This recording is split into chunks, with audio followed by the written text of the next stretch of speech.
명예교수는 김영란법의 적용 대상이 아니다. 한국당 김병준 비대위원장이 강원랜드로부터 100만 원 넘는 골프 접대를 받았다. 이런 의혹에 대해서 한국당이 이렇게 해명을 했습니다. 하지만 김 위원장이 골프 접대를 받은 시점은 지난해 8월입니다. 이때는 명예교수가 아니라 정교수로 재직을 했던 것이 확인이 됐죠. 물론 김 위원장은 이렇게 많은 비용이 드는지는 몰랐다라고 해명을 하고 있습니다. 청취자 여러분 안녕하십니까. 아침부터 푹푹 찌는데 열받으실 소식을 전해서 죄송합니다만 이 얘기도 하나 더 해야겠네요. 한국당의 육선 김무성 의원은요. 딸이 시아버지 관련 회사에 유령 취업을 해서 월급을 받아온 사실이 드러났습니다. 그러니까 출근을 하지도 않은 채 이름만 올려놓고 받아간 급여가 5년 동안 4억 원에 이른다 라고 하죠. 물론 김무성 의원은 몰랐다고 말합니다. 한국당 오랜 진통 끝에 비대위 체제를 꾸리고 혁신을 다짐하는 시점에 이렇게 두 가지 의혹이 터져 나온 겁니다. 물론 당으로서는 왜 지금이냐, 이건 뭐 음모 아니냐 이런 얘기를 할지도 모르겠습니다만 당 쇄신과 보수 재건을 이야기하기 전에 반드시 털고 가야 할 문제일 겁니다. 김무성 딸. 자유한국당 김무성 의원의 딸이 취업을 안 했으면서 취업한 것처럼 꾸며서 5년 동안 4억 가까운 월급을 받았다는 의혹이 제기됐습니다. 회사 측은 재택근무했다는 해명을 내놓았는데요. 하지만 주변 증언에 따르면 김무성 의원 딸은 아기만 돌봤다고 하네요. 네, 육아도 노동이라 할 수 있겠습니다만 회사에서 월급 주어가며 하는 노동도 있나 봅니다. 자, 이번 주까지 청취율 조사 기간입니다. 더위 먹어서 자기 이름조차 까먹기 쉬운 때인데요. 자, 그러나 SBS 러브 FM 김용민의 정치쇼만 기억하시기 바라겠습니다. 내 이름은 까먹어도 김용민의 정치쇼 이것만 기억하시기 바랍니다. 정상근 기자, 아들 이름이 뭡니까? 김용민의 정치쇼. 아이고, 아들 이름을 잊어먹지 않았군요. 훌륭합니다. 네, 예, 그렇군요. 그렇습니다. 뭔가 계속 마법에 빠져드는 기분이었어요. 오프닝부터. 자, SBS 러브 FM도 기억하셔야 됩니다. 네. SBS 러브 FM 김용민의 정치쇼. 네, 차태주님, SBS 러브 FM 김용민의 정치쇼 외치고 복권 샀어요. 김용민의 기운을 받아서 1등 가자라고 하셨고요. 김미정님, 병원에서 검사하면서 정치쇼 듣고 있습니다. 다른 환자분들께도 홍보하고 있습니다. 네, 김용민의 정치쇼 들으면은 금방 네. 병이 낫는다는 그런 소문을 만들고 싶습니다. 여기서부터 시작이 되겠군요. 예, 그렇습니다. 네. 예. 자, 빨리 회복하실 수 있습니다. 네. 김용민의 정치쇼는 듣는 약입니다. 예. 자, 그나저나 김용민의 정치쇼를 광주광역시에서도 들었으면 좋겠다고 고릴라로 의견 주시는 분들 많이 계십니다. 네. 지금도 광주에서 듣고 있는 분들 많이 계시죠. 경기도 광주 말고 광주광역시, 네. 전라도. 예. 자, KBC 광주 방송이 SBS 러브 FM을 동시 방송하는 신규 FM 라디오 방송 허가를 방송통신위원회에 신청했습니다. 자, 광주 청취자 여러분, 방송통신위원회에 의견을 보내주시기 바랍니다. KBC 광주 방송 제2FM 방송 허가해 주세요. 이렇게 말이죠.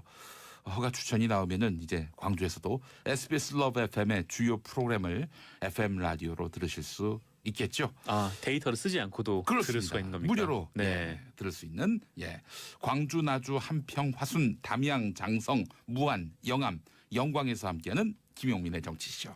아유, 상상만 해도 네. 무등산 수박 같은, 나주 곰탕 같은, 함평 나비 같은, 담양 대나무 같은, 무안 소금 같은, 장성 고로쇠 같은, 영광 굴비 같은 방송. 네. 김용민의 정치쇼. 네, 그렇습니다. 여러분 기대하셔도 짧은 좋겠습니다. 시간에 어마어마하게 준비를 하셨군요. 방송통신위원회 홈페이지 가셔서 KBC 광주방송 제2FM 허가 바랍니다. 이렇게 의견 남겨주시면 감사하겠습니다. 네. 8월 5일까지입니다. 8월 5일까지요. 예, 네. 그렇습니다. 이렇게 또 많은 분들이 성원해 주시면은 금방 또 생기지 않겠어요? 그렇겠죠. 네. 그렇습니다. 예. 자, KBC 광주방송 러브 FM을 통해서도 제 김용민의 정치쇼가 전파되는 날을 꿈꿔봅니다. 예. 자, 돈돈 브리핑 시작하겠습니다. 네. 예. 네, 그 정부가 하반기 경제 성장률 전망을 낮추고 이 저소득층을 위한 재정 지출을 늘리기로 했습니다. 네. 이 정부는 어제 서울청사에서 관계장관 회의를 열었는데 이 하반기 경제 정책 방향과 저소득층 일자리 소득 지원 대책을 확정 발표했습니다. 네. 일단 경제 전망과 관련해서는 전망치를 모두 낮췄는데요. 올해는 원래 3% 성장을 예측을 했는데 이를 2.9%로 하향 조정했고요. 내년에는 그거보다 조금 낮은 2.8%로 전망을 했습니다. 예. 신규 취업자 수 목표라는 수치도 있는데 이 전년 대비 32만 명이 증가할 것이다 이렇게 예측을 했었지만 예, 예. 수정을 해서 18만 명이 증가할 것이다 이렇게 증가폭을 좀 낮췄습니다. 예, 예. 정부는 성장세가 둔화될 수 있고 고용이나 소득 분배 부진도 단기간 나아지진 않을 것이다 이렇게 예상을 했는데요. 뭐 경기가 더 얼어붙을 수 있다는 건데 이 정부는 그 대책으로 이 재정 지출을 늘려서 저소득층을 지원하는 방안을 내놨습니다. 뭐 소득 주도 성장의 큰 기조는 유지하는 것으로 해석이 되고 있고요. 예. 일단은 근로장려금, 이 근로장려금 확대가 가장 눈에 띄는데 예. 이 근로장려금이라는 것은 세금 환급 형태로 이렇게 지급이 되는 거거든요. 현금을 직접 지급하기보다는 세금을 덜 걷는 걸로. 네네. 세금을 다시 이제 돌려주는 걸로. 네. 그래서 저소득 가구에 지급이 되는 돈인데 이 환급 대상을 2배로 늘리고 지급 총액도 3배 정도 늘리기로 했습니다. 이 기준이 환급 대상이 늘어나면 이제 맞벌이가 그러니까 부부가 같이 벌어서 한 달에 300만 원 정도를 버는 분들도 환급을 받을 수가 있습니다. 예. 그래서 총 334만 가구에 3조 8천억 원 정도가 지원이 되고요. 이 승용차 개별 소비세도 인하가 됩니다. 뭐 오늘 출고되는 차부터 세금이 낮아져서 이 차를 구입할 때 네. 비용이 좀 낮아질 것으로 예상이 되고요. 예. 아울러 기획재정부는 이번 최저임금 논란과 관련해서 뭐 자영업자, 소상공인 지원 대책도 발표를 했는데요. 이 소상공인 전용 결제 시스템을 도입을 해서 이 카드 수수료율을 낮추는 방식인데, 근데 이것은 뭐 의무적으로 하는 건 아니고 국민분들께서 많이 써주셔야 효과를 볼 수 있는 네. 그런 프로그램입니다. 예, 예. 이게 어떻게 만들어질지는 아직 모르겠는데 일단 어플리케이션 형태로 만들어져서 그거를 설치를 하고 네. 결제를 하면 이 소상공인들의 카드 수수료가 좀 낮아지는 그런 형태가 될 것으로 보입니다. 땡땡페이 뭐 많이 이용해 보시지 않습니까? 네네. 이 예. 땡땡페이가 굉장히 많은데 이제 그런 형태의 하나를 이제 만들겠다라는 것이죠. 네, 정부가 나서서 만들겠다. 그렇게 해서 수수료 없는 수수료 제로의 그런 이 거래가 이루어질 수 있도록 하겠다. 네, 예. 뭐 제로까지는 아니지만 뭐 0%대 초반대니까. 김태년 더불어민주당 정책위 의장은 네. 0%라고 했어요. 네. 예. 근데 뭐 어제 나온 발표 결과를 보면은 이게 0%는 아니더라고요. 완전히 0%는 아니고. 네. 근데 다만 그러니까 연 3억 원 매출의 이상 되시는 분들은 그 카드 수수료 말씀하시는 거죠? 아, 네네. 카드 수수료. 예, 예. 땡땡페이를 말하는 겁니다. 아, 저희는. 네네네. 예. 자, 그래서 여간 카드 수수료를 많이 낮추는 방향으로 정부가 정책 방향을 잡았고 여당은 땡땡페이를 보다 많이 활성화시켜 가지고 그렇게 해서 이제 수수료 부담을 최소화하도록 하겠다. 네네. 제로에 가깝게 하겠다. 또 이런 방향을 세워 놓았네요. 그렇습니다. 예. 자, 이런 정부의 향후 정책 방향. 이와 관련해서 신문들 사설 제목이 아주 판이합니다. 네. 조선일보 같은 경우 정부의 경제 실험 파산, 세금으로 메꾸고 책임은 떠넘긴다 이렇게 비판을 했고요. 한겨레 같은 경우에 과감한 재정 집행으로 경기 부진을 극복해야 한다. 네. 조선일보는 그렇게 하면 안 된다. 한겨레는 그렇게 해야 한다. 한겨레 경향신문은 좀 더 재정 지출을 늘려야 한다. 예. 그래야 이제 소득이 뭐 분배가 이제 다 그 공평하게 될 수 있으니까 네. 뭐 그런 식인데 이 사실 뭐 조선일보 등이 이제 주장을 하는 뭐 세금을 낭비를 한다라는 얘기가 사실 이 세금을 재정을 투입하는 게 다 저소득층 쪽으로 가는 거 아니겠습니까? 예. 근데 여기가 아니면은 어디에 써야 되는 건지 그게 잘 납득이 잘 안 되더라고요. 네. 네. 그래요. 하여간 참 뭐라도 하여튼 정부가 나서서 일을 벌이고 있는 형국인데 그게 결과가 어떻게 나올지 또 한번 지켜보도록 하겠습니다. 네. 그 결과에 대해서 뭐 책임을 또 져야 되겠죠. 네. 정부가. 예. 국민들께서 이제 표로 책임을 지울 겁니다. 네, 알겠습니다. 자, 다음 소식은요.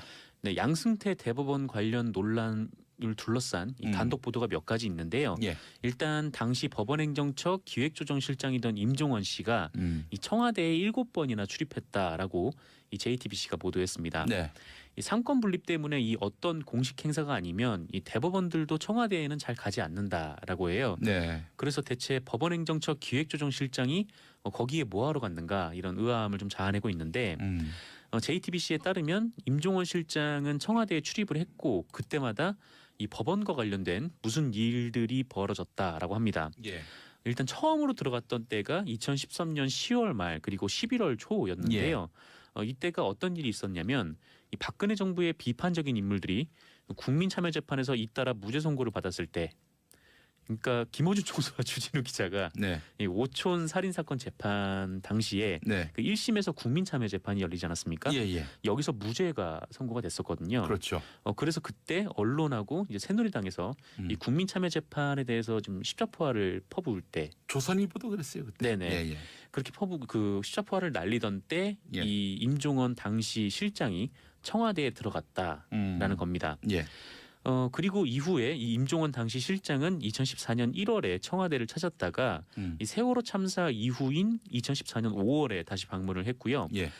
이때 2014년 5월이 그 세월호 선장 등의 이 재판부 구성에 대해서 법원행정처가 문건을 작성한 것으로 드러난 시기였습니다. 네. 예. 그리고 2014년 8월에도 청와대를 방문했는데 이때는 댓글 공작 혐의를 받는 원세훈 전 국정원장의 1심 선고를 앞둔 시점이었고요. 2015년 1월에 이어서 2015년 7월에도 청와대를 방문했는데 이 7월은 그 양승태 전 대법원장과 박근혜 전 대통령의 독대를 일주일쯤 앞둔 때였다라고 합니다. 예. 이 또 하나의 단독 보도는 한국일보 기사인데요. 네. 이 양승태 대법원이 상고법원 설치를 위해서 그 청와대 입맛에 맞는 판결을 내린 거 아니냐, 그러니까 재판을 거래한 거 아니냐, 이게 지금 논란의 핵심인데 예. 이 당시 검찰이 당시 임종원 전 차장의 컴퓨터를 조사를 해보니까 그 거래 대상이 비단 청와대만이 아니었을 수 있다라는 네. 내용입니다. 예. 이 특정 정치인 그리고 언론까지 대상이 됐을 가능성이 있다라는 건데요. 이 정치인들의 경우에는 이 그들의 이제 지위 박탈 여부와 밀접하게 연결돼 있는 뭐 정치자금법이나 공직선거법 위반 사건, 그리고 언론사 같은 경우에는 각종 보도들로 인한 명예훼손 등으로 고소 고발 당한 사건, 이런 것들이 별도로 문건으로 정리가 돼 있었다. 이거를 이제 검찰이 확인했다는 거죠. 가만히 있자. 그러니까 2013년 10월 말에 네. 박지만 씨 오촌 살인 사건, 그러니까 박근혜 대통령 오촌 살인 사건과 관련해서 네네. 김어준, 주진우 두 사람이 이제 재판을 받았는데 그때 무죄가 나왔어요. 국민참여재판. 그 결과에 상당히 여권에서는 불만이 많았고 이 무렵에 임종원 차장이 청와대에 들어갔다는 얘기죠? 네, 청와대에 들어갔다는 겁니다. 아, 그렇군요. 그리고 나서 김어준, 주진우 재판 2심 재판장이 누가 됐냐면요. 네. 정영식 판사가 됐었어요. 네네. 정영식 판사. 그 아시죠? 이재용 부회장 네, 풀어준. 부회장. 네. 풀어준 그 양반이었어요. 아, 그렇군요. 그래서 제 원래 기억에는 담당하시던 게 아니라 바뀐 건가요? 아니요. 처음에는 처음에. 정영식 판사였어요. 네네. 그래가지고 그때 이제 한명숙 전 총리하고 잠깐 만날 일이 있었는데 네. 이 정영식 판사의 판결에 굉장히 불만을 품으면서 당신들도 그 재판장에게서 재판을 받게 되는데 참 곤란하게 됐다. 이렇게 이야기했던 기억이 납니다. 네. 근데 정영식 판사였다가 재판이 길어져 가지고 판사가 바뀌었어요. 네, 그랬군요. 그래서 정영식 판사가 김어준, 주진우 2심 재판 판결을 하지 않게 됐습니다. 2심에서도 무죄가 났었죠. 그렇죠. 2심에서도 이제 무죄가 판결됐었죠. 네, 바뀐 판사에 의해서. 그랬군요. 정영식 판사가 왜 거기 재판장으로 결정됐는지 저희는 뭐 알 길이 없습니다. 뭐 컴퓨터 추첨을 통해서 했는지는 모르겠습니다만은 그래서 아니 이분이 어떻게 또 갑자기 공교롭게도 우연찮게도 김어준, 주진우 씨 재판을 맡게 됐는지 뭐 저희는 알 수 없습니다만은 하여튼 임종원 차장이 청와대 들어간 뒤에 이제 2심이 있었던 거고요. 이 정영식 부장판사님은 주요한 사건들을 엄청나게 많이 맡으시는 네, 그런 모양입니다. 네, 알겠습니다. 자, 다음. 명예교수는 김영란법의 적용 대상이 아니다. 한국당 김병준 비대위원장이 강원랜드로부터 100만 원 넘는 골프 접대를 받았다. 이런 의혹에 대해서 한국당이 이렇게 해명을 했습니다. 하지만 김 위원장이 골프 접대를 받은 시점은 지난해 8월입니다. 이때는 명예교수가 아니라 정교수로 재직을 했던 것이 확인이 됐죠. 물론 김 위원장은 이렇게 많은 비용이 드는지는 몰랐다라고 해명을 하고 있습니다. 청취자 여러분 안녕하십니까? 아침부터 푹푹 찌는데 열받으실 소식을 전해서 죄송합니다만 이 얘기도 하나 더 해야겠네요. 한국당의 육선 김무성 의원은요. 딸이 시아버지 관련 회사에 유령 취업을 해서 월급을 받아온 사실이 드러났습니다. 그러니까 출근을 하지도 않은 채 이름만 올려놓고 받아간 급여가 5년 동안 4억 원에 이른다라고 하죠. 물론 김무성 의원은 몰랐다고 말합니다. 한국당 오랜 진통 끝에 비대위 체제를 꾸리고 혁신을 다짐하는 시점에 이렇게 두 가지 의혹이 터져 나온 겁니다.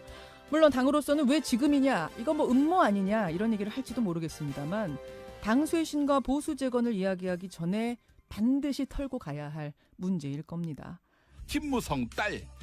자유한국당 김무성 의원의 딸이 취업을 안 했으면서 취업한 것처럼 꾸며서 5년 동안 4억 가까운 월급을 받았다는 의혹이 제기됐습니다. 회사 측은 재택근무했다는 해명을 내놓았는데요. 하지만 주변 증언에 따르면 김무성 의원 딸은 아기만 돌봤다고 하네요. 네, 육아도 노동이라 할 수 있겠습니다만 회사에서 월급 주어가며 하는 노동도 있나 봅니다. 자, 이번 주까지 청취율 조사 기간입니다. 더위 먹어서 자기 이름조차 까먹기 쉬운 때인데요. 자, 그러나 SBS 러브 FM 김용민의 정치쇼만 기억하시기 바라겠습니다. 내 이름은 까먹어도 김용민의 정치쇼 이것만 기억하시기 바랍니다. 정상근 기자, 아들 이름이 뭡니까? 김용민의 정치쇼. 아이고, 아들 이름을 잊어먹지 않았군요. 훌륭합니다. 네, 예, 그렇군요. 그렇습니다. 뭔가 계속 마법에 빠져드는 기분이었어요. 오프닝부터. 자, SBS 러브 FM도 기억하셔야 됩니다. 네. SBS 러브 FM 김용민의 정치쇼. 네, 차태주님, SBS를 를 늘리기로 했습니다. 네, 이 정부는 어제 서울청사에서 관계장관 회의를 열었는데 이 하반기 경제정책 방향과 저소득층 일자리 소득 지원 대책을 확정 발표했습니다. 네, 일단 경제 전망과 관련해서는 전망치를 모두 낮췄는데요. 올해는 원래 3% 성장을 예측을 했는데 이를 2.9%로 하향 조정했고요. 내년에는 그거보다 조금 낮은 2.8%로 전망을 했습니다. 예, 신규 취업자 수 목표라는 수치도 있는데 이 전년 대비 32만 명이 증가할 것이다 이렇게 예측을 했었지만 예, 예. 수정을 해서 18만 명이 증가할 것이다 이렇게 증가폭을 좀 낮췄습니다. 예, 예. 정부는 성장세가 둔화될 수 있고 고용이나 소득 분배 부진도 단기간 나아지진 않을 것이다 이렇게 예상을 했는데요. 뭐 경기가 더 얼어붙을 수 있다는 건데 이 정부는 그 대책으로 이 재정 지출을 늘려서 저소득층을 지원하는 방안을 내놨습니다. 뭐 소득 주도 성장의 큰 기조는 유지하는 것으로 해석이 되고 있고요. 예. 일단은 근로장려금, 이 근로장려금 확대가 가장 눈에 띄는데 예. 이 근로장려금이라는 것은 세금 환급 형태로 이렇게 지급이 되는 거거든요. 현금을 직접 지급하기보다는 세금을 덜 걷는 걸로. 네네. 세금을 다시 이제 돌려주는 걸로. 네. 그래서 저소득 가구에 지급이 되는 돈인데 이 환급 대상을 2배로 늘리고 지급 총액도 3배 정도 늘리기로 했습니다. 이 기준이 환급 대상이 늘어나면 이제 맞벌이가 그러니까 부부가 같이 벌어서 한 달에 300만 원 정도를 버는 분들도 환급을 받을 수가 있습니다. 예. 그래서 총 334만 가구에 3조 8천억 원 정도가 지원이 되고요. 이 승용차 개별 소비세도 인하가 됩니다. 오늘 출고되는 차부터 세금이 낮아져서 이 차를 구입할 때 네. 비용이 좀 낮아질 것으로 예상이 되고요. 예. 아울러 기획재정부는 이번 최저임금 논란과 관련해서 뭐 자영업자, 소상공인 지원 대책도 발표를 했는데요. 이 소상공인 전용 결제 시스템을 도입을 해서 이 카드 수수료율을 낮추는 방식인데, 근데 이것은 뭐 의무적으로 하는 건 아니고 이렇게 국민분들께서 많이 써주셔야 효과를 볼 수 있는 네. 그런 프로그램입니다. 예, 예. 이게 어떻게 만들어질지는 아직 모르겠는데 일단 어플리케이션 형태로 만들어져서 양승태 대법원 관련 논란을 둘러싼 이 단독 보도가 몇 가지 있는데요. 예. 일단 당시 법원행정처 기획조정실장이던 임종원 씨가 이 청와대에 7번이나 출입했다라고 이 JTBC가 보도했습니다. 네.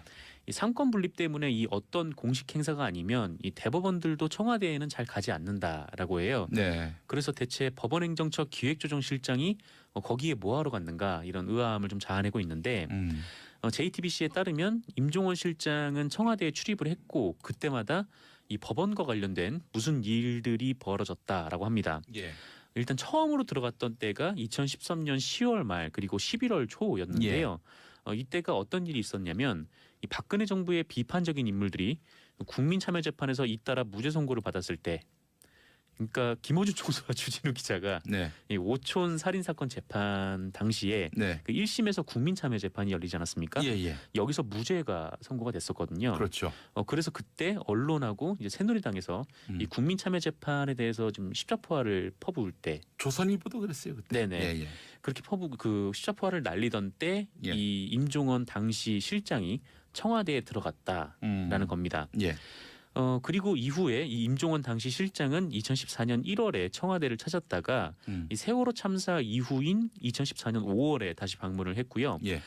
이때 2014년 5월이 그 세월호 선장 등의 이 재판부 구성에 대해서 법원행정처가 문건을 작성한 것으로 드러난 시기였습니다. 네. 예. 그리고 2014년 8월에도 청와대를 방문했는데 이때는 댓글 공작 혐의를 받는 원세훈 전 국정원장의 1심 선고를 앞둔 시점이었고요. 2015년 1월에 이어서 2015년 7월에도 청와대를 방문했는데 이 7월은 그 양승태 전 대법원장과 박근혜 전 대통령의 독대를 일주일쯤 앞둔 때였다라고 합니다. 예, 예, 예. 이 또 하나의 단독 보도는 한국일보 기사인데요. 네. 이 양승태 대법원이 상고법원 설치를 위해서 그 청와대 입맛에 맞는 판결을 내린 거 아니냐, 그러니까 재판을 거래한 거 아니냐, 이게 지금 논란의 핵심인데, 예, 예. 이 당시 검찰이 당시 인종원 전 차장의 컴퓨터를 조사를 해보니까 그 거래 대상이 비단 청와대만이 아니었을 수 있다. 슬러브 FM 김용민의 정치쇼 외치고 복권 샀어요. 김용민의 기운을 받아서 1등 가자라고 하셨고요. 김미정님, 병원에서 검사하면서 정치쇼 듣고 있습니다. 다른 환자분들께도 홍보하고 있습니다. 네, 김용민의 정치쇼 들으면은 금방 네. 병이 낫는다는 그런 소문을 만들고 싶습니다. 여기서부터 시작이 되겠군요. 예, 그렇습니다. 네. 예, 예, 예. 자, 빨리 회복하실 수 있습니다. 네. 김용민의 정치쇼는 듣는 약입니다. 예. 자, 그나저나 김용민의 정치쇼를 광주광역시에서도 들었으면 좋겠다고 고릴라로 의견 주시는 분들 많이 계십니다. 네. 지금도 광주에서 듣고 있는 분들 많이 계시죠. 경기도 광주 말고 광주광역시, 네. 전라도. 예. 자, KBC 광주 방송이 SBS 러브 FM을 동시 방송하는 신규 FM 라디오 방송 허가를 방송통신위원회에 신청했습니다. 자, 광주 청취자 여러분, 방송통신위원회에 의견을 보내주시기 바랍니다. KBC 광주방송 제2FM 방송 허가해 주세요. 이렇게 말이죠. 허가 추천이 나오면은 이제 광주에서도 SBS 러브 FM의 주요 프로그램을 FM 라디오로 들으실 수 있겠죠. 아, 데이터를 쓰지 않고도 그렇습니다. 들을 수가 있는 겁니까? 무료로 네. 예, 들을 수 있는 광주, 나주, 한평, 화순, 담양, 장성, 무안, 영암, 영광에서 함께하는 김용민의 정치쇼. 아유, 상상만 해도 네. 무등산 수박 같은, 나주 곰탕 같은, 한평 나비 같은, 담양 대나무 같은, 무안 소금 같은, 장성 고로쇠 같은, 영광 굴비 같은 방송. 네. 김용민의 정치쇼. 네, 그렇습니다. 여러분 그 기대하셔도 짧은 좋겠습니다. 시간에 어마어마하게 준비를 하셨군요. 방송통신위원회 홈페이지 가셔서 KBC 광주방송 제2FM 허가 바랍니다. 이렇게 의견 남겨주시면 감사하겠습니다. 네. 8월 5일까지입니다. 8월 5일까지요. 예, 예, 네. 그렇습니다. 이렇게 또 많은 분들이 성원해 주시면은 금방 또 생기지 않겠어요? 그렇겠죠. 네. 그렇습니다. 예. 자, KBC 광주방송 러브 FM을 통해서도 저희 김용민의 정치쇼가 전파되는 날을 꿈꿔봅니다. 예. 자, 돈돈 브리핑 시작하겠습니다. 네. 예. 네, 그 정부가 하반기 경제 성장률 전망을 낮추고 이 저소득층을 위한 재정 지출 그거를 설치를 하고 네. 결제를 하면 이 소상공인들의 카드 수수료가 좀 낮아지는 그런 형태가 될 것으로 보입니다. 땡땡페이 뭐 많이 이용해 보시지 않습니까? 네네, 이 예. 땡땡페이가 굉장히 많은데 이제 그런 형태의 하나를 이제 만들겠다라는 것이죠. 네, 정부가 나서서 만들겠다. 그렇게 해서 수수료 없는 수수료 제로의 그런 이 거래가 이루어질 수 있도록 하겠다. 네, 예. 뭐 제로까지는 아니지만 뭐 0%대 초반대니까. 김태년 더불어민주당 정책위 의장은 네. 0%라고 했어요. 네. 예. 근데 뭐 어제 나온 발표 결과를 보면은 이게 0%는 아니더라고요. 완전히 0%는 아니고. 네. 근데 다만 그러니까 연 3억 원 매출의 이상 되시는 분들은 그 카드 수수료 말씀하시는 거죠? 아, 네네, 카드 수수료. 땡땡페이를 말하는 겁니다. 아, 저희는. 네네네. 예. 자, 그래서 여간 카드 수수료를 많이 낮추는 방향으로 정부가 정책 방향을 잡았고 여당은 땡땡페이를 보다 많이 활성화시켜가지고 그렇게 해서 이제 수수료 부담을 최소화하도록 하겠다. 네네. 제로에 가깝게 하겠다. 또 이런 방향을 세워 놓았네요. 그렇습니다. 자, 이런 정부의 향후 정책 방향 이와 관련해서 신문들 사설 제목이 아주 판이합니다. 네. 조선일보 같은 경우 정부의 경제 실험 파산 세금으로 메꾸고 책임은 떠넘긴다 이렇게 비판을 했고요. 한겨레 같은 경우에 과감한 재정 집행으로 경기 부진을 극복해야 한다. 네. 조선일보는 그렇게 하면 안 된다. 한겨레는 그렇게 해야 한다. 한겨레 경향신문은 좀 더 재정 지출을 늘려야 한다. 예. 그래야 이제 소득이 뭐 분배가 이제 다 그 공평하게 될 수 있으니까 네. 뭐 그런 식인데 사실 뭐 조선일보 등이 이제 주장을 하는 뭐 세금을 낭비를 한다라는 얘기가 사실 이 세금을 재정을 투입하는 게 다 저소득층 쪽으로 가는 거 아니겠습니까? 예, 예. 근데 여기가 아니면은 어디에 써야 되는 건지 그게 잘 납득이 잘 안 되더라고요. 네. 네. 그래요. 그러니까 참 뭐라도 하여튼 정부가 나서서 일을 벌이고 있는 형국인데 그게 결과가 어떻게 나올지 또 한번 지켜보도록 하겠습니다. 네. 그 결과에 대해서 뭐 책임을 또 져야 되겠죠. 네. 정부가. 예. 국민들께서 이제 표로 네, 책임을 지울 겁니다. 네, 알겠습니다. 자, 다음 소식은요.